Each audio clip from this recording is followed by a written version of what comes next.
Hey, this is Gavin Miranda, and I'm going to talk today about Native American construction. And before I start my presentation, I just want to let you know that I'm paraphrasing everything in this presentation from Chapter 10, Buildings Across Time, An Introduction to World Architecture. So scientists think that Native Americans moved the Americas about 15,000 to 17,000 years ago. Some moved along the west coast and made it all the way to South America. Others moved through Alaska and then Canada to make it into North America. So the Native Americans at this time, they didn't have horses or anything, so they really couldn't move large quantities of goods. So they were limited to construction materials that were nearby. And today I'm going to talk to you about the people of the Great Plains, Great Lakes, and the Northeast. So, what do we think about when we say Native American? Maybe the guy on the Buffalo Nickel. It's true that the Native Americans did, in fact, hunt bison in the Great Plains, but they couldn't do that until they had horses. And horses didn't come to America until the 1600s when the Spaniards brought them to New Mexico. After that, horses were in very high demand amongst Native Americans, and this, of course, improved their standard of living because they could get wealthier and their populations increased. But this also caused a lot of feuds over who controlled what land and what resources. So, since the natives were nomadic, they needed something that they could move around. So, the answer was a teepee, and basically, it's this cone shaped structure covered with bison hide. Western tribes are most notable for using these. Those include the Arapaho, Crow, Blackfeet, Comanche, and Cheyenne. It didn't matter if it was cold, hot, or windy, these teepees could withstand it. These teepees could even have a cooking fire inside of them because the top of the cone could be open and closed at will.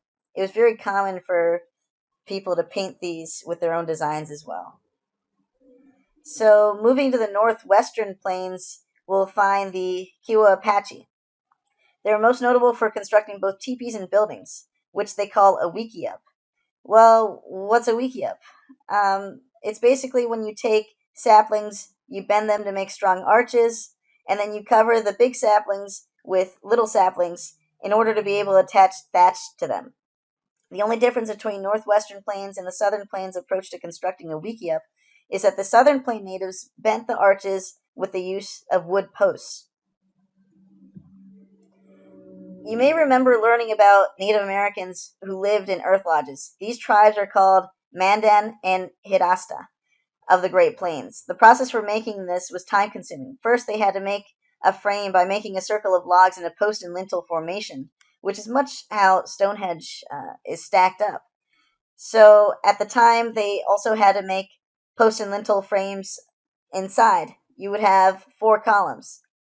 After the framing, they would lead a bunch of poles against the post and lintel frames to make a cone.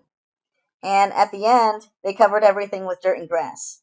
These two tribes lived along the rivers of the Missouri, and that allowed them to develop agriculture. And they became sort of agricultural hubs for other Native Americans. And Native Americans from the north and the west oftentimes brought mullet shells to trade for maize. So, moving to the northeast United States, tribes such as the Mimak, Penobscot, and Naskapi covered these teepees with bark. Multifamily housing was implemented by the Chippewa of the Great Lakes. They figured out how to give teepees multiple levels. So, in the Midwest, they used something called a wigwam, which isn't too different from a wickiup. They would still make their sapling arches to form a dome, but instead of covering them with thatch, they were covering them with bark and overlapping bison hide. This system helped keep moisture out. Interestingly enough, the settlers of the Massachusetts Bay Colony stayed in wigwams when they first got here. They became friends of the Algonquin tribes and stayed with them until they could finish their own places of residence. Over in upstate New York, the people of the Iroquois Confederation made these 300-foot longhouses to serve as places of public gathering. They began to trade furs with the European and eventually beat their neighboring Algonquin neighbors out of business. However, the Revolutionary War eventually forced all these tribes to move westward. Thank you for watching.